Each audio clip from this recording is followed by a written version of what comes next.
This video talks about how to determine the characteristics of a graph of a rational equation when we're given the equation itself.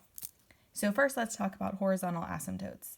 If the degrees in the numerator and denominator are equal, then we use the leading coefficients to determine our horizontal asymptotes.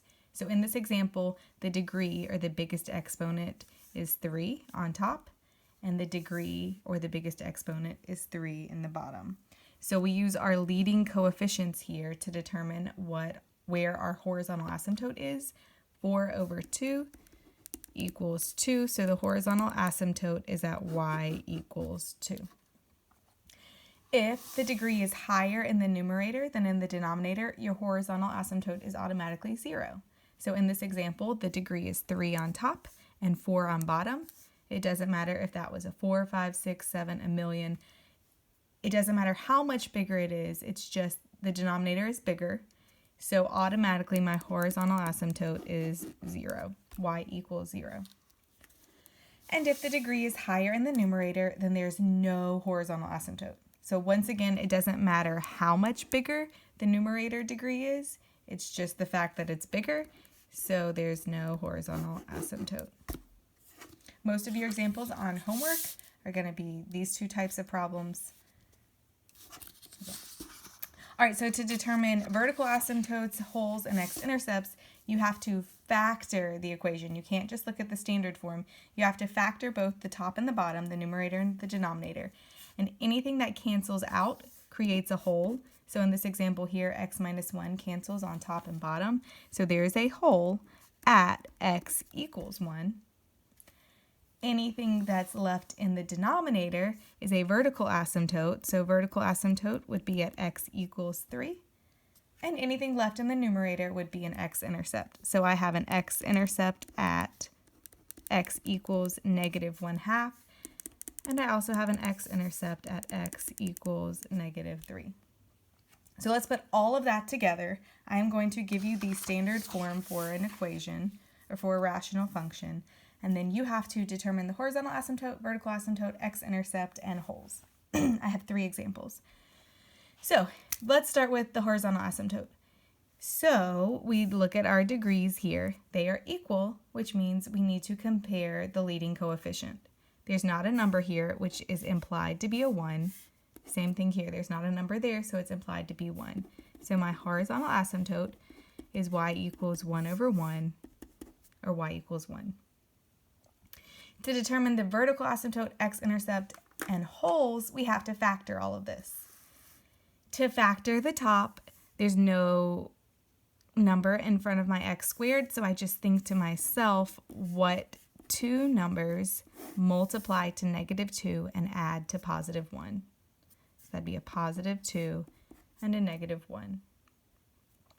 Same thing in the denominator. There's not a number in front of my x squared, so I say what 2 numbers multiply to positive 2 and add to positive 3. So that's again positive 2, but now positive 1. All right, so let's simplify this a little bit. I can cancel out my x plus 2's because I have them on top and bottom. So that means that I have a hole there at x plus 2. Set that equal to 0, so my hole is actually at x equals negative 2. Anything left in the denominator is your vertical asymptote. So x plus 1, set that equal to 0. So I have a vertical asymptote at x equals negative 1. And anything left in the numerator is going to be an x-intercept. So x minus 1, set that equal to 0. So x equals 1. If I was going to graph this, I could quickly sketch in my asymptotes, the horizontal one and the vertical one. You would plot a few points on either side, and then make sure you draw a big open circle at the hole. That's in another video though. Okay, second example. Y equals 3x plus 6 over x minus 1. So my horizontal asymptote, compare your degrees. There aren't any exponents written here, so they're implied to be 1s. So again, they're equal 1 over 1.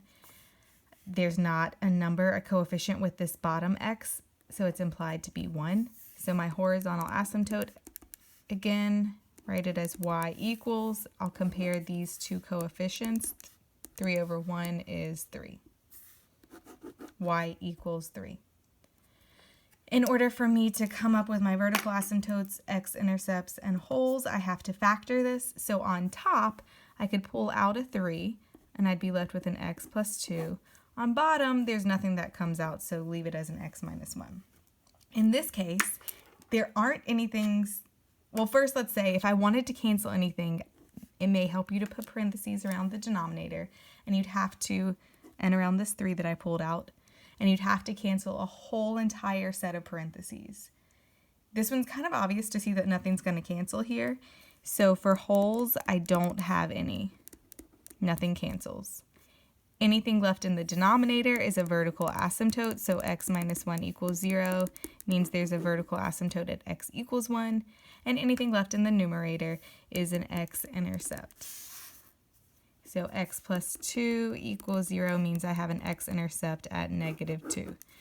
If I set this equal to 0, there's not an x there to solve for, so the 3 doesn't actually affect anything.